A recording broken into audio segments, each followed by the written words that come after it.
Hello बच्चों, आज हम बी कर्व और इन्वर्टेड बी कर्व के बारे में पढ़ेंगे।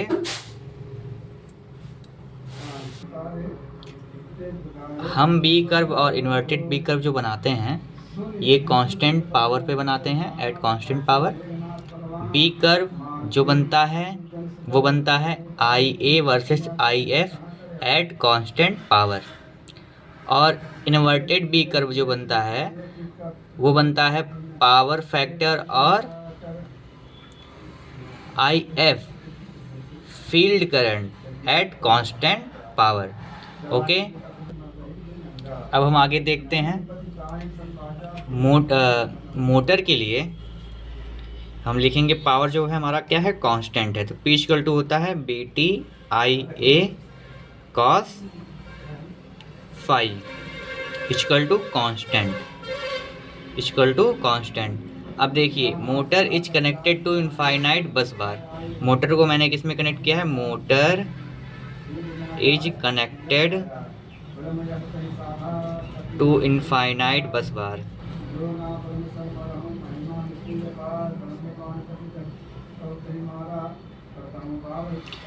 जब हम बस बार मतलब क्या होता है कि बस बार में कई सारे जनरेटर मतलब कनेक्ट होते हैं, ठीक, बहुत सारे जनरेटर कनेक्ट हैं। अगर उसमें से मैं क्या कहता हूँ, मोटर को कनेक्ट करता हूँ तो फिर हटाता हूँ, फिर जनरेटर को कनेक्ट करता हूँ, बहुत सारे जनरेटर कनेक्ट हैं, बहुत सारी मतलब वहाँ बस बार पे एक कांस्टेंट वोल्टेज होता है और बस बार का एक कांस्टेंट फ्रीक्वेंसी होती है। ओके, तो B T equal to constant and I F equal to F equal to constant, क्योंकि बस बार का वोल्टेज और फ्रीक्वेंसी क्या होता है, कांस्टेंट होता है। ओके, अब देखिए, क्योंकि मेरा P इक्वल टू कॉन्स्टेंट है तो इस वाले फार्मूले में देखिए बी टी कॉन्स्टेंट हो गया, तो क्या हो जाएगा, P मेरा कांस्टेंट है तो आई ए इंटू कॉस फाइव मेरा क्या आएगा, कांस्टेंट आएगा। तो पहला मेरा एक बन जाएगा equation I A cos five equal to constant. ठीक है, अब देखिए अगली बात। अब देखिए, मेरा पावर का जो अगला फार्मूला होता है वो होता है E F V T sine delta upon Xs. ठीक, ये क्या हो जाएगा, पावर मेरा क्या है, कांस्टेंट है। ओके, तो मेरा फ्रीक्वेंसी कांस्टेंट है क्योंकि मैंने बस बार से कनेक्ट किया है, वोल्टेज और फ्रीक्वेंसी कांस्टेंट होती है बस बार की।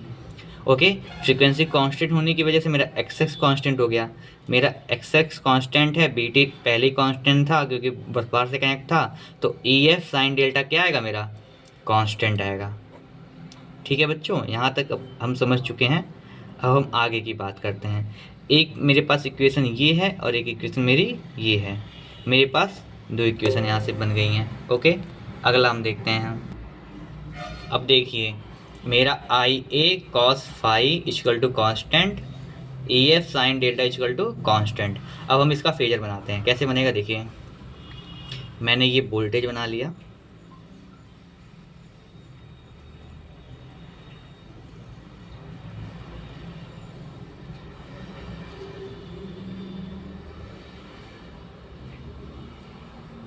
ओके। अब देखिए, लैगिंग लोड बी टी से आई ए लैग करेगा कितने एंगल से, फाई से। ओके, बी टी से ये आई ए हो गया, कितना लैग करेगा, फाई एंगल से। अच्छा, मेरा मोटर का इक्वेशन क्या होता है, मोटर में इक्वेशन होता है B T equal to E F minus, B T equal to होता है E F plus I A R A. Okay, ये होता है मेरा मोटर का equation, B T equal to E F I A excess. Okay, अब देखिए अगला हम क्या करते हैं, हम ई एफ मुझे निकालना है, ई एफ इक्वल टू क्या हो जाएगा, बी टी माइनस आई ए एक्स एस। ठीक, जे आई ए एक्स एस। ओके, इतनी बात क्लियर है ना। अब आगे हम चलते हैं। अब देखिए, मैं बी टी का फिट कैसे बनाऊंगा, ये minus J I A excess. Okay, ये आई ए है, माइनस जे का मतलब क्या होता है, प्लस जे का मतलब होता है क्लॉकवाइज घूमना। जैसे मान लीजिए ये कोई ये कोई वेक्टर है, इसको मैं प्लस जे करूँगा, इसको अगर मैं प्लस जे करूँगा तो ये प्लस जे करूँगा तो ये 90 डिग्री क्लॉकवाइज घूम जाएगा, फिर प्लस जे करूँगा फिर 90 डिग्री घूम जाएगा, फिर प्लस जे करूँगा। मैं जितनी बार जे का मल्टीप्लाई करता हूँ, मैंने जे किया फिर प्लस जे किया, जे हो जाएगा 90 डिग्री घूम गया, फिर मैंने जे का मल्टीप्लाई किया, जे स्क्वायर हो जाएगा, तो फिर ये प्लस 90 डिग्री फिर घूम जाएगा। इसी प्रकार अगर माइनस जे आता है तो इसको मैं ये घूम रहा है मेरा एंटी क्लॉकवाइज डायरेक्शन में घूम रहा है प्लस जे में, और माइनस जे में क्या घूमेगा, ये क्लॉकवाइज डायरेक्शन में। ओके, अब देखिए ये आई ए था मेरा। ओके, आई ए ये माइनस जे है, मतलब मुझे एंटी क्लॉकवाइज रोटेट करना है। ठीक है, मैं यहाँ से परपेंडिकुलर ऐसे खींचता हूँ, ये परपेंडिकुलर ऐसे आएगा। ओके, ऐसे इसको थोड़ा और आगे बढ़ा लेते हैं, इसका टिप यहाँ जाएगा तो ये परपेंडिकुलर इस पे बनेगा। ओके ओके, ये आई है, मुझे वेक्टर एंटी क्लॉकवाइज घूमना है, मतलब इस साइड में घूमना पड़ेगा। ओके, तो मैंने वेक्टर यहाँ से स्टार्ट किया, ये हो गया मेरा माइनस, कितना हो गया ये, आई A access minus J I A excess. Okay, अब देखिए इसको, इस वाले पॉइंट को और इस वाले पॉइंट को जब मैं मिला देता हूँ तो ये मेरा वेक्टर बन जाता है ई एफ। ये क्या बन जाता है मेरा, ई एफ। यहाँ तक बात क्लियर है ना। अब देखिए मेरा जो है ये मेरा ई एफ साइन डेल्टा क्या है, कांस्टेंट है। अच्छा ठीक है, ये मेरा ई एफ बन गया। अब बी टी और ई एफ के बीच के एंगल को मैं क्या कहता हूँ, डेल्टा एंगल। ठीक, ये मेरा पावर एंगल, डेल्टा क्या होता है, पावर एंगल होता है। ओके, ये डेल्टा हो गया। अच्छा, ये ई एफ को ये वाला कांस्टेंट, ये कांस्टेंट है, ये डायरेक्शन में, जो इस डायरेक्शन में इसका कंपोनेंट क्या बनेगा, ई एफ कॉस डेल्टा। ठीक, इसका परपेंडिकुलर क्या बनेगा, ई एफ साइन डेल्टा। मेरा ई एफ साइन डेल्टा हमेशा क्या है, कांस्टेंट है। ठीक, तो मैंने यहाँ से एक लाइन ज्वाइन कर दी, मेरा ई एफ साइन डेल्टा हमेशा क्या रहेगा, कांस्टेंट रहेगा। ठीक, अब दूसरा इक्वेशन क्या है, ये कॉस है, ये क्या है मेरा, ये आई ए था मेरा, आई ए को इतना लंबा नहीं, चलो ठीक है कोई बात नहीं, आई ए को मैं थोड़ा छोटा कर लेता हूँ, अगर कोई दिक्कत ना हो तो आई ए को थोड़ा छोटा ही रख लेते हैं। देखिए आई ए थोड़ा मेरा ज़्यादा बड़ा हो गया है। ठीक है, मैं आई ए को यहीं तक ले लेता हूँ। ठीक, ये इसको हटा दिया जाता है। ओके, अब देखिए आई ए कॉस, देखिए यहाँ पे देखिए आई ए कॉस फाई मेरा क्या है, कांस्टेंट है। ये मेरा आई ए हो गया। ठीक, ये हो गया मेरा आई ए कॉस फाई, और ये क्या हो गया मेरा आई ए साइन फाई। ये क्या हो गया मेरा, ये इसका देखिए, इस वेक्टर का ये वाला component I A cos phi, इस वेक्टर का ये वाला component I A sine phi. मेरा आई ए कॉस फाई क्या है, कांस्टेंट है, तो आई ए कांस्टेंट मतलब ये वाला कंपोनेंट मेरा कांस्टेंट रहेगा, तो मैं यहाँ से एक रेखा खींच देता हूँ, मतलब इस पे मेरा क्या आएगा, वेक्टर कांस्टेंट आएगा। इतनी बात समझ में आई, मतलब ये मेरा हो गया आई ए कॉस फाई, देखिए आई ए कॉस फाई, और ये वेक्टर क्या हो गया मेरा, यहाँ से लेके यहाँ तक ई एफ साइन डेल्टा। ओके, मेरा ये ई एफ साइन डेल्टा और I A cos phi constant रहेगा।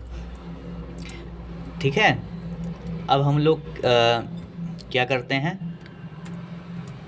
आई ए को मैं क्या करता हूँ, कम करता हूँ, आई ए को मैं क्या करता हूँ, कम करता हूँ। ये था मेरा लैगिंग पावर फैक्टर पे। अब मैं आई ए को यूनिटी पे लेके आता हूँ। ये क्या हो गया, I A unity power factor, B T और आई ए सेम फेस में आ गए। ठीक, इन दोनों के बीच में एंगल 0 हो गया। ओके, अब देखिए, अब इस आई ए से, ठीक, मुझे क्या करना है, आई ए से क्लॉकवाइज डायरेक्शन में जाना है, क्योंकि माइनस जे था। देखिए माइनस जे की वजह से क्लॉकवाइज डायरेक्शन में जाएंगे, तो यहाँ से बी टी से जाएंगे हम आई ए, और आई ए एक्सेस इतना ही जाएंगे, इससे ज़्यादा नहीं जाएंगे, क्योंकि मेरा ये ई F sine delta power constant होने की वजह से मैं यहीं तक जाऊंगा। ओके, अब देखिए ये हो गया मेरा I A Xs at unity power factor. अब देखिए ये मेरा क्या हो गया, ये E1 था, ये मेरा E1 था। अब मेरा अगला क्या बनेगा, E2 बनेगा, ये क्या हो जाएगा E2। ठीक, अगले में क्या करेंगे, हम लीडिंग पे जाएंगे, लीडिंग। ठीक, लीडिंग थोड़ा इसको बढ़ा लेते हैं और यहाँ से 90 डिग्री ऐसे आएगा। ठीक, अब देखिए, अब इसको मुझे इससे क्या जाना है 90 डिग्री, फिर क्लॉकवाइज डायरेक्शन जाना है, मतलब फिर मुझे इधर ही रोटेट करना है। ओके, इधर रोटेट, मतलब ये यहाँ से ऐसे जाएगा।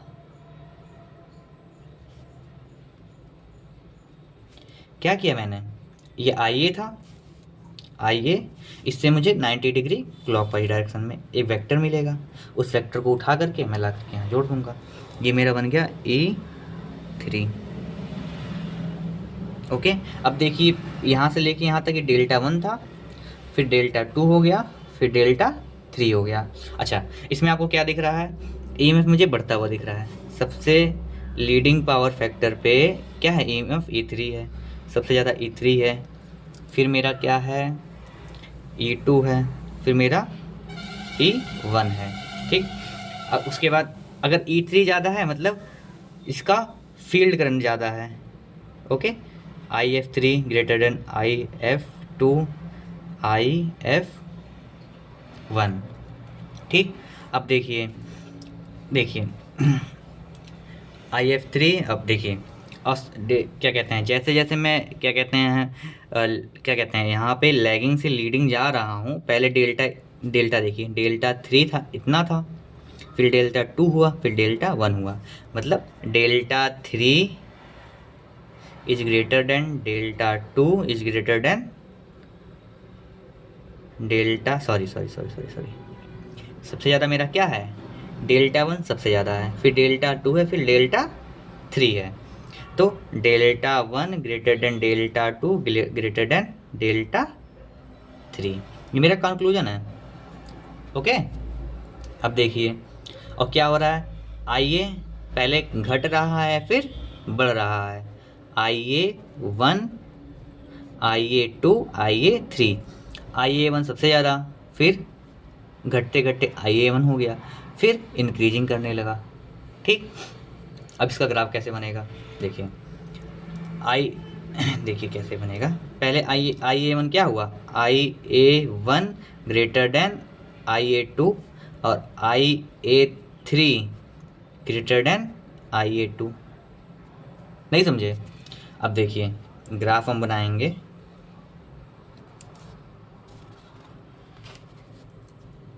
ग्राफ हम बनाते हैं इसका, ग्राफ किसके बनता है, वी ग्राफ, इसको मान लीजिए हैं IF, ये हो गया मेरा I,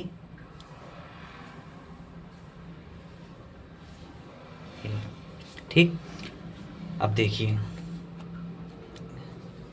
लैगिंग पावर फैक्टर पे क्या था मेरा, लैगिंग पावर फैक्टर पे IA ज़्यादा था, ठीक, और लीडिंग पे ज़्यादा था। अब यूनिटी पावर फैक्टर पे क्या था मेरा, सबसे कम था। ठीक, तो ये लैगिंग पावर फैक्टर पे IA ज़्यादा था,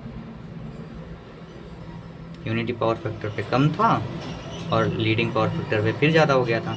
अच्छा, ये मैं IF बढ़ाता जा रहा हूँ, IF बढ़ाता जा रहा है, IF कैसे बढ़ रहा है, IF3 सबसे ज़्यादा है, IF3 सबसे ज़्यादा है। ठीक, IF3 कब आ रहा है बताइए, E3 कब आ रहा है, लीडिंग में आ रहा है। देखिए मेरा IF3 मतलब E3 सबसे ज़्यादा है, E3 सबसे ज़्यादा कब है, मैक्सिमम कब आएगा, जब IF3 मैक्सिमम है। IF3 मैक्सिमम कब है, लीडिंग पे है, मतलब ये क्या हो गया, ये IF3 मतलब बढ़ते हुए क्रम में इधर हो गया लीडिंग, इसी वजह से इधर क्या आ गया, इधर देखिए ये हो गया मेरा लीडिंग, ये हो गया मेरा लैगिंग। ओके, और पावर फैक्टर, अच्छा ठीक है, इसी ग्राफ में मैं यहाँ पे आपको दिखा देता हूँ पावर फैक्टर का भी ग्राफ। देखिए यहाँ पे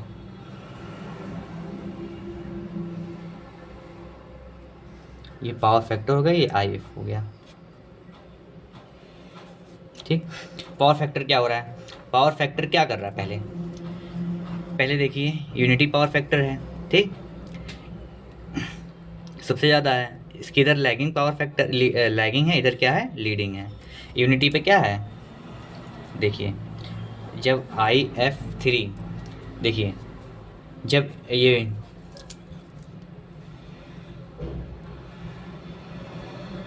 देखिए IF3 कब आ रहा है, लीडिंग पे। IF3 कब आ रहा है मेरा, लीडिंग पे आ रहा है, मतलब इधर लीडिंग हो गया, इधर लीडिंग हो गया, इधर लैगिंग हो गया। ये क्या हो गया मेरा unity power factor. Eight unity power factor, eight unity power factor जब मेरा क्या है, यूनिटी पावर फैक्टर पे cos phi 1 आ रहा है, ठीक, और इसके इधर भी कम आएगा क्योंकि इधर लीडिंग हो जाएगा, इधर लैगिंग हो जाएगा। ओके, थैंक यू बच्चों।